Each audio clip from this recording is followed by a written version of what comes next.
All right, what is going on, everyone? Welcome back to the channel for another video. And in today's video, we're going to be covering the 4Runner.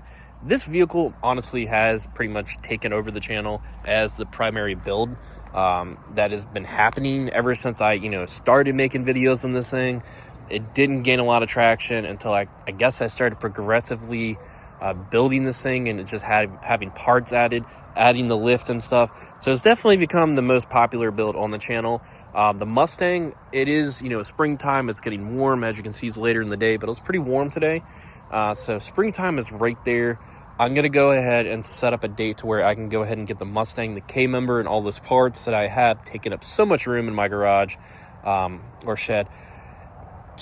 It's taking a lot of room up, let's just put it that way. So I need to go ahead and get those parts on the Mustang, the K member, the coil springs, and all that good stuff. I need to go ahead and get that built finished.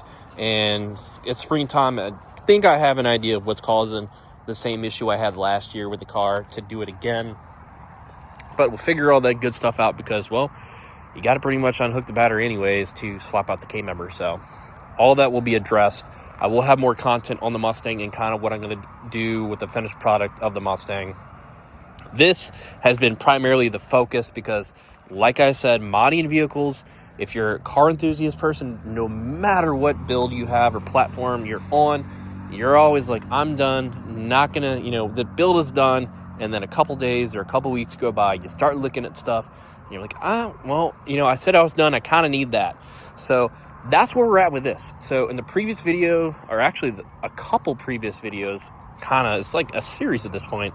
If you haven't been following along, I am going to put a supercharger on this. So I believe it was the 01 and 02 version of the 4Runner came with an option to put a TRD supercharger, or better known as a Magnuson. That is the company that makes them. They do a lot of different applications, like for the Mustang, for instance, which I have. So they do that as well. And the title of this video somehow is going to talk about how these are overbuilt.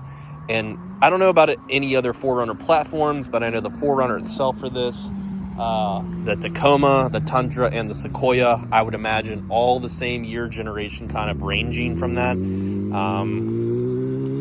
I would say it's pretty overbuilt, at least for this vehicle. And the reason I say that is because I have an 05 Tahoe, right around 250-60,000 miles, right? It needed a new transmission before that, and then right after that, it needed a new engine. The hydraulic lifters, I know it's a common issue for those Tahoes, for that 2000 to 2006 generation went bad. So it's the motor and transmission have already been replaced. The Mustang itself, when it had the original engine and transmission, the engine kind of went first. The 4.6 is definitely known for blowing out spark plugs from the F-150 platform. I believe the Explorer, but for the Mustang itself, that had to be addressed. And then not too long after, the transmission went as well. But I will say for the Mustang, even though it can be a daily driver platform, people do daily drive those, or they did when they were around, more popular. It's more of an enthusiast kind of vehicle, so I will be a little lenient on that. But the Tahoe itself, I know that they're, sought after. They're definitely a vehicle that a lot of people want, and they are reliable. They just have a lot of common issues with the electrical stuff that goes on with it.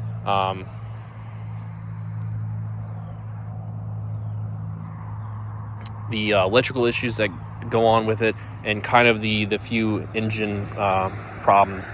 But I think that's just one of the Chevy things. Now, the Toyota itself, this 4Runner does have common problems like the platform. All platforms do, like the lower ball joints, the radiators, oil leaks, the rust problems, they all kind of have that kind of thing for the platform. It just has to be addressed.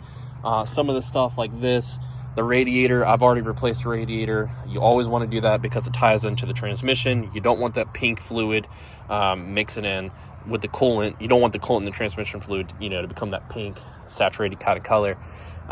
You always want to address the valve cover, gasket leaks. Those I've already had done. As you can see, this side is newer, the driver's side. There's some seepage right there. So I'm going to have this be looked at this week because I'm actually going out of town for work for a little bit. And so the videos will drop off some. But once I get back, we'll have plenty of play money and kind of just see what we can do from there.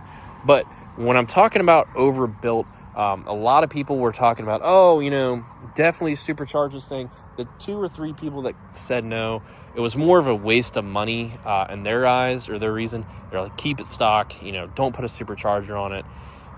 It does lack the horsepower, but the reliability is there. And I'd say 90% of the people that I have talked to, even the shop Ironwood Automotive, I'm going to have them actually just go ahead and do the leak down test and all that. They say that these things are overbuilt. The transmission and the engine from the factory are able to handle it.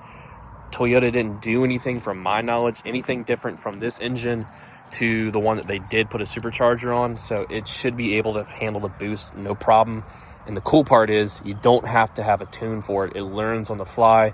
It learns the fuel trims, I believe. That's just how the computer is set up. So it's really awesome that Toyota just kind of went out of their way, knew that these things lacked horsepower and torque, and we're like, let's go ahead and give it an option. A TRD blower, go ahead, make that as an option, from the factory. You can do it. And if somebody does it, aftermarket wise, there isn't really much that has to go into it to put it on. And you don't have to tune it. It learns on the fly.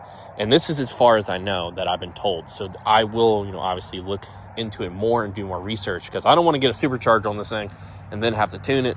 But Ironwood did one already, and from what they remember, they could probably pull up the work order history. The 4Runner is there multiple times. Every time that I actually go for something, I've seen it there multiple times. So if I did have to talk to the owner, I could definitely get his feedback.